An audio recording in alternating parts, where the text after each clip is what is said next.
పదమ్మా. నన్ను క్షమించండి నాన్న, నేను రాను. జానకి, నీకన్నా పిచ్చి పెట్టిందా? లేదు, జీవితం అంటే ఏమిటో ఇప్పుడే అర్థమైంది. పరాయి మగాడు బలవంతంగా నన్ను ఇక్కడికి తెచ్చి 10 రోజులు నన్ను ఇక్కడ ఉంచుకున్నాక మళ్ళీ మన ఊర్లో అడుగు పెడితే అందరూ నన్ను చూసి నవ్వరా? నా శీలాన్ని శంకించరా? ఎవరే నీ శీలాన్ని శంకించేది? ఊరి నడిగడ్డ మీద ఉరి తీస్తాం. అలా ఎంతమందిని ఉరి తీస్తావు నాన్న?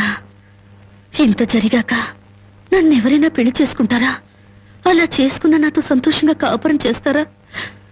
10 రోజుల పరాయి మగాడితో పడుకునొచ్చావని నా మొగుడు నిలదీసి అడిగితే నేను నిజంగా పడుకోలేదన్న సాక్ష్యం నువ్వు చెప్తావా?